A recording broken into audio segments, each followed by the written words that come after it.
నమస్తే, welcome to TV 786. మైనార్టీల సంక్షేమమే మా లక్ష్యం. Super GST super savings campaign కాంపిటీషన్లో గెలుపొందిన విద్యార్థులను కలిసిన ముఖ్యమంత్రి. విజేతలకు సర్టిఫికెట్లు అందజేసిన సీఎం. భవిష్యత్తును మార్చేది సంస్కరణలేనని ముఖ్యమంత్రి చంద్రబాబు నాయుడు అన్నారు. మారుతున్న కాలానికి అనుగుణంగా సంస్కరణలు తీసుకురావాల్సిన అవసరం ఉందని చెప్పారు. జీఎస్టీ సంస్కరణలపై రాష్ట్ర ప్రభుత్వం ప్రతిష్టాత్మకంగా నిర్వహించిన సూపర్ జీఎస్టీ సూపర్ సేవింగ్స్ ప్రచారంలో భాగంగా విద్యార్థులకు నిర్వహించిన పోటీల్లోని విజేతలు శుక్రవారం ముఖ్యమంత్రిని రాష్ట్ర సచివాలయంలో కలిశారు. 13 ఉమ్మడి జిల్లాలకు చెందిన 17 మంది విద్యార్థులు విజేతలుగా నిలిచారు. ఈ సందర్భంగా విజేతలకు సీఎం చంద్రబాబు సర్టిఫికెట్లను అందజేశారు. ఈ సందర్భంగా ముఖ్యమంత్రి చిన్నారులతో కాసేపు ముచ్చటించారు. కేంద్ర ప్రభుత్వం తెచ్చిన జీఎస్టీ సంస్కరణల వల్ల కలిగే ప్రయోజనాలను అర్థం చేసుకున్నారా అని వారిని సీఎం అడిగారు. ఆంధ్రప్రదేశ్ రైస్ మిల్లర్స్ అసోసియేషన్ ప్రతినిధుల సమావేశం హోటల్ తాజ్లో జరిగింది. కార్యక్రమానికి ముఖ్య అతిథిగా పాల్గొన్న మంత్రి మాట్లాడుతూ, తన మంత్రిగా ప్రమాణ స్వీకారం చేసిన రోజున తన తండ్రి చెప్పిన మాటల్ని ఈ సందర్భంగా గుర్తుచేసుకుంటూ 10 మందికి ఉపాధి కల్పించాలని, గౌరవం కోసం రైస్ మిల్లులు ఏర్పాటు చేసి పనిచేస్తున్న రైస్ మిల్లర్లకు తగిన ప్రాధాన్యత ఇవ్వాలన్నారు. ఎన్నో ఆర్థిక ఇబ్బందులున్నా అందర్నీ కలుపుకుని పనిచేస్తున్నారన్నారు. గత ప్రభుత్వం చేసిన 1674 కోట్ల రూపాయల బకాయిలను తీర్చడంలోనూ ఎన్నో ఆర్థిక ఇబ్బందులు ఉన్నప్పటికీ మిల్లర్లకు చెల్లించవలసిన 763 కోట్ల రూపాయలు చెల్లించడం ద్వారా కూటమి ప్రభుత్వం చాలా పారదర్శకంగా పనిచేస్తుంది అన్నారు. గత ఏడాది 34 లక్షల మెట్రిక్ టన్నుల ధాన్యం కొనుగోలు పూర్తి చేస్తామన్నారు. ఈ ఏడాది 2025-26 ఖరీఫ్ సీజన్లో రాష్ట్రవ్యాప్తంగా 51 లక్షల మెట్రిక్ టన్నుల ధాన్యం కొనుగోలు లక్ష్యంగా పనిచేయాలని పిలుపునిచ్చారు. బ్యాంక్ గ్యారంటీలు 2:1 ఏర్పాటు చేస్తామన్నారు. ఇందుకుగాను 35 బ్యాంకు సేవలను ఉపయోగించుకోవచ్చని తెలిపారు. కొన్ని జిల్లాలలో రైస్ మిల్లర్ల ఇబ్బందుల్ని దృష్టిలో పెట్టుకుని రియల్ టైం గవర్నెన్స్ చేసి చూపిస్తామని అన్నారు. సంస్కరణల్లో భాగంగా ఏనాడైతే మంత్రిగా నేను ప్రమాణ స్వీకారం చేశానో ఆ రోజు పోర్ట్ఫోలియో ప్లాన్ని ప్రకటించిన తర్వాత మా తండ్రి గారు నాకు ఫోన్ చేసి చెప్పారు, ఆంధ్రప్రదేశ్లో మన గ్రామీణ ప్రాంతాల్లో ప్రభుత్వం నుంచి సహాయం అందినా అందకపోయినా ఒక గౌరవం కోసం 10 మందికి ఒక పెద్దరికంలో నిలబడాలనే ఉద్దేశంతో చాలామంది కుటుంబాలు ఆ రోజున రైస్ మిల్ ఏర్పాటు చేశారు. వాళ్ళంతా చితికిపోయిన పరిస్థితిలోకి వచ్చారు. అనేక గ్రామాల్లో చాలా ఆర్థిక ఇబ్బందుల్లో అమ్ముకోలేక, వాళ్ళ కష్టాలు ఎవరికి చెప్పుకోలేక, గ్రామాల్లో ఉన్న పెద్దరికాన్ని నిలబెట్టడానికి కోసం వాళ్ళు ఏ విధంగా నిర్ణయం తీసుకోవాలో తెలియక చాలామంది నలిగిపోతున్నారు. వాళ్ళు మాత్రం నువ్వు కంపల్సరీగా ప్రయారిటీ ఇవ్వని చెప్పి ఆ రోజున ఆయన మొదటి రోజు చెప్పారు. ఆ మాట మేరకు ఆర్థిక ఇబ్బందులు ఉన్నా, ప్రభుత్వంలో మనకి ఆ స్థాయిలో వెసులుబాటు లేకపోయినా ఖచ్చితంగా మిమ్మల్ని అందరినీ కూడా కలుపుకొని పోవాలనే మనస్తత్వంతో నేను పనిచేసుకుంటూ వచ్చాను. నేను ఈ మాట మీతో ఎందుకు పంచుకుంటున్నానంటే, దయచేసి ఈ ప్రస్థానంలో రైతుకి మనం ఇవ్వాల్సిన ప్రాధాన్యత ఖచ్చితంగా నంబర్ 1 స్థానం. అందులో ఏమాత్రం కూడా కాంప్రమైజ్ ఉండదు. రైతుకి ఆ స్థానం మనం కల్పించి గౌరవించినప్పుడు మీరందరూ కూడా అందులో సహకరించాలి. సంస్కరణలు అనేది ఇంకా ఆపలేము. రాష్ట్ర ప్రభుత్వం ఈరోజు చేపట్టింది. రాష్ట్ర ప్రభుత్వం చేపట్టక ముందే మన సివిల్ సప్లైస్ డిపార్ట్మెంట్ నుంచి, కార్పొరేషన్ నుంచి మన మేనేజర్ గారు ఉన్నప్పుడు చాలా వరకు మనం టెక్నాలజీని ఉపయోగించుకుని ముందుకు తీసుకొచ్చాం. అది రైతుకి వాట్సాప్ ద్వారానే ధాన్యం కొనుగోలు విషయంలో కానివ్వండి, ఫస్ట్ టైం మీరందరూ ఓ రోజు మీటింగ్ ఏర్పాటు చేసినప్పుడు మీరు కోరిన విధంగా పేపర్లెస్ ఆర్గనైజేషన్ చేద్దాం, మనం మీ బిల్స్ అన్నీ కూడా మీరు డైరెక్ట్గా అప్లోడ్ చేసే విధంగా మేము వెసులుబాటు కల్పిస్తామని ఆ రోజు ఒక మాట ఇచ్చాం.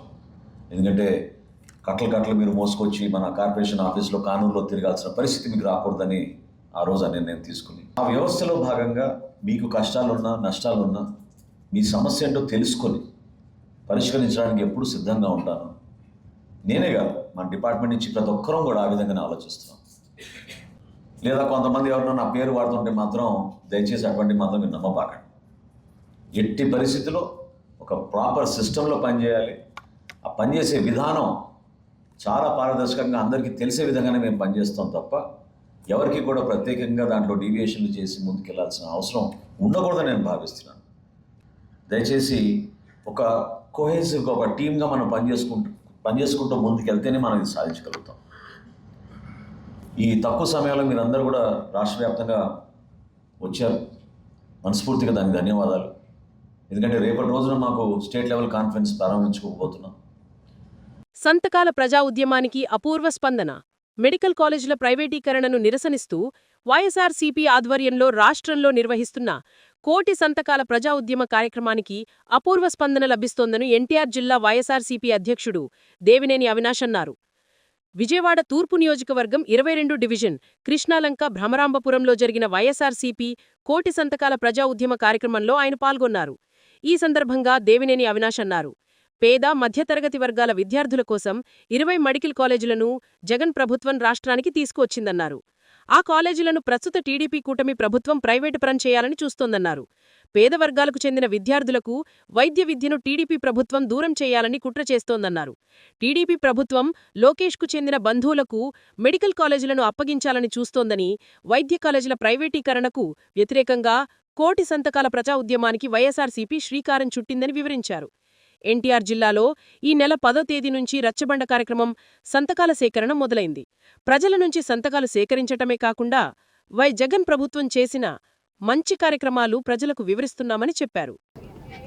ఈరోజు పెద్దలు గౌరవనీయులు మా నాయకుడు, మా అధినేత అయిన వైఎస్ జగన్మోహన్ రెడ్డి గారు ఒక నాయకత్వంలో ఆయన పిలుపు మేరకు వైఎస్ఆర్ కాంగ్రెస్ పార్టీ ఎన్టీఆర్ జిల్లా ఆధ్వర్యంలో తూర్పు నియోజకవర్గంలో కోటి సంతకాల కార్యక్రమం ఈరోజు 22వ డివిజన్లో సోదరులు డివిజన్ కార్పొరేటర్ కొండారెడ్డి గారు ఒక ఆధ్వర్యంలో డివిజన్ అధ్యక్షులు యోగరాజు గారు కానివ్వండి, సజ్జుద్దీన్ గారు కానివ్వండి, గోవింద్ గారు కానివ్వండి, మండల అధ్యక్షులు సాయి గారు కానివ్వండి, శ్రీనివాస్ రెడ్డి గారు కానివ్వండి, రమణారెడ్డి గారు కానివ్వండి, మిగిలిన పెద్దలు అందరూ ఒక సమక్షంలో ఈరోజు కార్యక్రమం ప్రారంభించడం జరిగింది.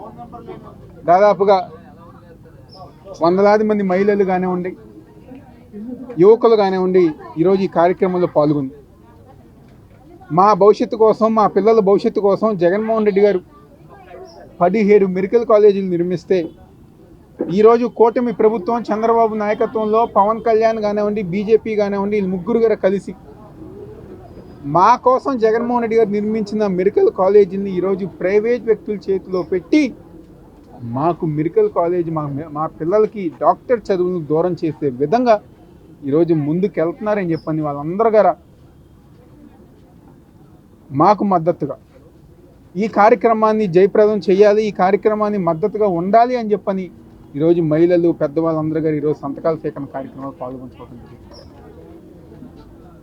దాదాపుగా ఎన్టీఆర్ జిల్లాలో మొన్న 10వ తారీఖు దగ్గర నుంచి గారా ప్రతి గ్రామంలో రచ్చబండ కార్యక్రమం ఏర్పాటు చేసుకుని ఈ కూటమి ప్రభుత్వంలో జగన్మోహన్ రెడ్డి గారు గత 5 సంవత్సరాలు చేసిన మంచి కార్యక్రమాలను వివరిస్తూ ఏదైతే కాలేజీలో ఒక నిర్మాణం ఉందో ఇవన్నీ గారు ప్రజానికానికి చూపిస్తూ ఈ 15 నెలల కాలంలో కూటమి ప్రభుత్వం చేస్తున్న మోసపూరితమైన కార్యక్రమాలు ప్రజానికానికి వివరించి మా వాళ్ళందరూ గారి సంతకాలు సేకరణ చేస్తున్నారు. నవంబర్ 22వ తారీఖు దగ్గర ఈ కార్యక్రమం కొనసాగుతుంది. ఎన్టీఆర్ జిల్లా నుంచి దాదాపుగా నియోజకవర్గానికి 60,000 సంతకాలు సేకరణ చేస్తాం. రాష్ట్ర వ్యాప్తంగా కోటి సంతకాల సేకరణ చేస్తాం. సంతకాలన్నీ గారు సేకరించి మా నాయకుడు జగన్మోహన్ రెడ్డి గారు ఒక నాయకత్వంలో మేమందరం గారు కలిసి గవర్నర్ గారికి ఈ సంతకాల సేకరణ చేసే కార్యక్రమం చేస్తామని సందర్భంగా చెప్తాం. తొండంగి మండలంలో కోటి సంతకాల కార్యక్రమంలో పాల్గొన్న మాజీ మంత్రి దాడిశెట్టి రాజా కూటమి ప్రభుత్వంపై తీవ్ర విమర్శలు చేశారు. గూగుల్ డేటా సెంటర్ ఏర్పాటు వల్ల ప్రజలకు నష్టం జరుగుతుందని, నీటి మళ్లింపుతో పాటు రాష్ట్రంపై విద్యుత్ భారం పెరుగుతుందని ఆయన ఆరోపించారు. ఉపాధి కల్పించని కంపెనీలు రాష్ట్రానికి ప్రయోజనం చేకూర్చవని రాజా పేర్కొన్నారు. గూగుల్ అని రుద్దుతున్నారు. సరే, వాళ్ళు గూగుల్ అని రుద్దుతారు. మనం ఎంఓయూ చేయించుకునేటప్పుడు అదాని డేటా సెంటర్ అని మనం రుద్దాం. వాళ్ళు గూగుల్ అని రుద్దుతున్నారు. ఇది నా వ్యక్తిగత అభిప్రాయం. పార్టీకి కానీ మాట్లాడమంటారా? పార్టీ కానీ ఎవరికి సంబంధం లేదు. ఇది నా వ్యక్తిగత అభిప్రాయం. అదాని డేటా సెంటర్ అని ఒక డేటా సెంటర్ వచ్చింది. జగన్ గారు ఎంఓఈ చేసుకున్నారు. దానికి ఇన్నాళ్ళలో ఇది ఓపెన్ చేయాలి అని ల్యాండ్ భూములు అయ్యి కేటాయించారు. అప్పుడు ఆయన ఈ డేటా సెంటర్ వల్ల 200 మందికి తప్పితే పెద్దగా ఎవరికి ఉపాధి ఉండదు. 200 మంది తప్పితే పెద్దగా ఎవరికి ఉపాధి ఉండదు. ఉపాధి మాకు సెపరేట్ గా కల్పించండి అని చెప్పేసి, సెపరేట్ గా ఒక 20,000 మందికి ఉపాధి కల్పించండి అని చెప్పేసి ఆయన షరతు పెట్టి ఉపాధి కలిగేలాగా సాఫ్ట్వేర్ కంపెనీస్ మళ్ళీ ప్రత్యేకంగా వాళ్ళ సహాయంతో పెట్టేలాగా ఒక ఎంఓయూ చేసుకున్నారు. అంటే ఒక నాయకుడికి ప్రజల మీద ఉన్న బాధ్యత అది. 20,000 మంది ఖచ్చితంగా ఉద్యోగాలు వచ్చేలాగా అయిపోయింది. జగన్ గారు ఓడిపోయారు. మళ్ళీ ఇప్పుడు గూగుల్ అంటున్నారు. అదానినే గూగుల్ అని పేరు మార్చి చెప్తున్నారు. సరే, గూగుల్ కరెక్ట్, మంచిదే, తెచ్చారు. మరి జగన్ గారు వాళ్ళకి షరతు విధించిన 20,000 ఉద్యోగాలు కూడా తేవాలి కదా. మీరు డేటా సెంటర్ తెస్తే 200 మందికి ఉద్యోగాలు వస్తాయి. ఆ డేటా సెంటర్ వల్ల ఎంతమంది ఉపాధి కోల్పోతారో తెలుసా? ఆ డేటా సెంటర్ కి 5 టీఎంసీలు నీళ్లు కావాలి. 5 టీఎంసీలు నీళ్లు కావాలి. 5 టీఎంసీలు అంటే ఏంటో తెలుసా? ఒక 5-6 నియోజకవర్గాల్లో లేదా 10 నియోజకవర్గాలు ప్రజలు పంటలు పండించుకునే నీళ్లు పోలవరం ప్రాజెక్ట్ నుంచి కేటాయించారట. అంటే కిందకెళ్ళి నీరు విజయనగరం, శ్రీకాకుళం, వైజాగ్, తాగునీరుకి వచ్చే నీరు పోలవరం ప్రాజెక్టు నుంచి కేటాయించారట. పిఠాపురం మాజీ MLA SVSN Varma Kakinada TDP కార్యాలయంలో మీడియాతో మాట్లాడుతూ ఆంధ్రప్రదేశ్ ప్రజలు గతంలో బాబోయ్ జగన్ అంటూ భయపడేవారని, కాని ఇప్పుడు శభాష్ చంద్రబాబు, లోకేష్ అంటూ వారిని అభినందిస్తున్నారని అన్నారు. చంద్రబాబు, లోకేష్ ద్వయం ఇప్పటికే 10 లక్షల కోట్ల పెట్టుబడులు తీసుకువచ్చారని, పరిశ్రమలు తీసుకురావటానికి మరింత కృషి చేస్తున్నారని కొనియాడారు. 15 నెలల క్రితం ఈ రాష్ట్రం అంతా బాబోయ్ జగన్ అని అందరికీ భయంతో బతికేవారు. ఈవేళ షబాష్ సిబిఎన్, షబాష్ లోకేష్ అంటున్నారు. ఇంచేతంటే 20 లక్షల ఉద్యోగాలు ఇస్తామని చెప్పి యువగలం పాదయాత్రలో నారా లోకేష్ గారు యువకులు ఉద్యోగాలు లేక పడే ఇబ్బందులు, తల్లిదండ్రుల ఇబ్బందులు తెలుసుకుని ఈరోజు ఉద్యోగాలు ఇవ్వాలన్న ఒక సదుద్దేశంతో పెట్టుబడులు తీసుకొస్తున్నారు.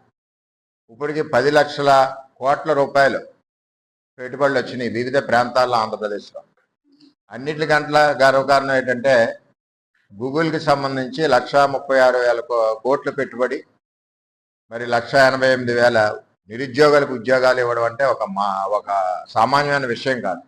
అది కూడా మన విశాఖపట్నంలో, మరి ఈ ప్రాంతం మొత్తం రాష్ట్రంలో ఉన్న నిరుద్యోగ యువకులకి అందరికీ కూడా విశాఖపట్నం ఒక సాఫ్ట్వేర్ హబ్గా, మరి ఏదైతే హైటెక్ సిటీ చంద్రబాబు నాయుడు గారు డెవలప్ చేశారో ఆ విధంగా ఈరోజు కూటమి ప్రభుత్వంలో మరి అందరూ కూడా ప్రయత్నం చేస్తున్నారు. ఈవేళ లోకేష్ గారు ఏదైతే కృషితో 10 నెలల నుంచి కష్టపడి సాధించారో, ఇటువంటి వ్యక్తి పార్టీకి కూడా, తెలుగుదేశం పార్టీ ముందుకెళ్ళడానికి కూడా ఎంతో అవసరం. భావితరాలు రాబోయే రోజుల్లో పార్టీ నాయకత్వానికి కానీ, పార్టీ బలోపేతానికి కానీ, కార్యకర్తలందరికీ కూడా ఆయన చేసి పని విధానాన్ని బట్టి మంచి బలంతో, ధైర్యంతో ఉన్నారని చెప్పి తెలియజేస్తున్నాం. ఇంచేదంటే అదే కృషి పట్టుదల కూడా తెలుగుదేశం పార్టీని ముందుకు తీసుకెళ్ళడానికి భావితరాల్లో మరి లోకేష్ గారి యొక్క కృషి ఎంతో ఉపయోగపడుతుంది. ముఖ్యంగా యువగలం పాదయాత్రతో పార్టీ అధికారాన్ని రావడానికి ఏ విధంగా ఉపయోగపడిందో ఆ విధంగా ఉపయోగపడుతుందని. కాకినాడ జిల్లా తుని మున్సిపల్ కార్యాలయంలో నాడు ఎమ్మెల్యే యనమల దివ్య అధ్యక్షతన జీఎస్టీ 2.0 అవగాహన సదస్సు జరిగింది. ఈ సదస్సులో ఎమ్మెల్యే దివ్య మాట్లాడుతూ జీఎస్టీ పన్ను తగ్గింపుతో అన్ని వర్గాల వారికి ఆర్థికంగా మేలు జరుగుతుందని తెలిపారు. తుని మున్సిపల్ కార్యాలయంలో మెప్మా సిబ్బందికి జీఎస్టీపై అధికారులు ఈ సదస్సును నిర్వహించారు. ఈ కార్యక్రమంలో మాజీ ఎమ్మెల్యే రాజా అశోక్ బాబు, మున్సిపల్ చైర్పర్సన్ నార్ల భవన సుందరి, మున్సిపల్ కమిషనర్ వెంకట్రావు, టీడీపీ నాయకులు యనమల రాజేష్, చింతమనేడి వాయి తదితర నాయకులు, సిబ్బంది పాల్గొన్నారు. జీఎస్టీ అవగాహన సదస్సు అనేది నిర్వహించుకున్నాం. ఇందులో భాగంగా మన కూటమి ప్రభుత్వం ఏర్పడిన దగ్గర నుంచి ఎన్నో మంచి కార్యక్రమాలు మనం చేసుకుంటూ వచ్చాం. అటు అన్నా క్యాంటీన్ కానీ, ఇటు పెరిగిన పెన్షన్లు అందించడం కానీ, ఇటు డ్రైనేజ్ వ్యవస్థ బాగు చేసుకోవడం కానీ, కొత్త రోడ్లు కానీ, ఇలాంటి ఎన్నో మంచి కార్యక్రమాలు. మొన్ననే మన ఆటో డ్రైవర్లు కూడా 15,000 రూపాయలు ఇవ్వడం జరిగింది. అటు అగ్రికల్చర్ సెక్టర్ లో కానీ, రైతులకు కానీ, ఇలాంటి ప్రతి గ్రూప్ కి, ప్రతి వర్గానికి కూడా మంచి మేలు చేస్తుంది ఈ కూటమి ప్రభుత్వం. అందులో భాగంగానే ఇవాళ మనం GST 2.0 సంస్కరణ తీసుకొచ్చాం. అందులో భాగంగానే ఒక మంచి పనిగా ఈ GST 2.0 రిఫార్మ్స్ అనేది కూడా ప్రజలు చాలా మంది హర్షించారు. ఎక్కడైతే ఇప్పుడే కౌన్సిలర్లు కూడా చెప్పారు, నేను డోర్ టు డోర్ వెళ్ళి వాళ్ళందరికీ అవగాహన తెప్పిస్తుంటే వాళ్ళు ముందుకు వచ్చి మాకు నిజంగానే ఆదా అవుతుంది, ఈ కూటమి ప్రభుత్వంతో మేము చాలా ఆనందంగా ఉన్నామని వాళ్ళు కూడా వ్యక్తపరుస్తున్నారు వాళ్ళ ఒపీనియన్ కూడా. అలాగే ఇప్పుడు ఆర్పీలకి నేను చెప్పేది ఏంటంటే, ఇప్పుడే నేను మేడం గారితో డిస్కస్ చేశాను, ఒక టాబ్లెట్ షీట్ అనేది ఇవ్వండి, వాళ్ళకి ఇస్తే ప్రజల్లోకి మీ ఆర్పీ కింద మెంబర్స్ కి పెద్ద వస్తువులు కొనుక్కుంటే క్వాంటిటీ ఎక్కువ ఉంటే వాళ్ళకి డిఫరెన్స్ తెలుస్తుంది. చిన్న వస్తువులు కదా అని ఇప్పుడే నా ముందుకు తీసుకొచ్చారు. దానికి ఒక టాబ్లెట్ షీట్ వేయమని చెప్పారు. దానికి వాళ్ళు గైడ్ చేస్తారు. డిపార్ట్మెంట్ కూడా మీరు ఏం చేయాలో మిమ్మల్ని గైడ్ చేస్తుంది. అలాగే మన ఈ GST 2.0 రిఫార్మ్స్ తీసుకురావడంలో మన ఎన్డీఏ ప్రభుత్వం ముందుంటే, దీన్ని సపోర్ట్ చేసే విషయంలో మన గౌరవ ముఖ్యమంత్రి వర్యులు శ్రీ నారా చంద్రబాబు నాయుడు గారు ఎప్పుడు కూడా ఫస్ట్ సీఎం గా సపోర్ట్ ఇచ్చింది కూడా మన ముఖ్యమంత్రి శ్రీ నారా చంద్రబాబు నాయుడు గారు. అలాగే ఈ GST 2 సంస్కరణ తోటి మన పేదవాడి ఆదాయం పెరిగి రేపొద్దున ఆ ఆదాయం వల్ల వాళ్ళు ఇంకో దానిలో పెట్టుకుంటారు. రాజోలు నియోజకవర్గంలో లక్ష్మీనారాయణ అనే వ్యక్తి ద్విచక్రవాహనంపై రోడ్డు దాటుతుండగా వేగంగా వచ్చిన మరో ద్విచక్రవాహనం ఢీకొనడంతో తలకు బలమైన గాయమై అక్కడికక్కడే మృతి చెందారు. పోలీసులు సంఘటనా స్థలానికి చేరుకుని దర్యాప్తు చేపట్టారు. ఈ దుర్ఘటన రాజోలు గ్రామంలో చోటు చేసుకుంది. మైలార్దేవ్పల్లి పోలీస్ స్టేషన్ పరిధిలో పెనుప్రమాదం తప్పింది. నడుస్తున్న డస్టర్ కార్లో ఒక్కసారిగా మంటలు చెలరేగి ఆందోళన రేపాయి.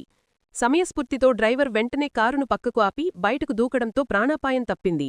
మంటలు గమనించిన స్థానికులు వెంటనే ఫైర్ సిబ్బందికి సమాచారమిచ్చారు.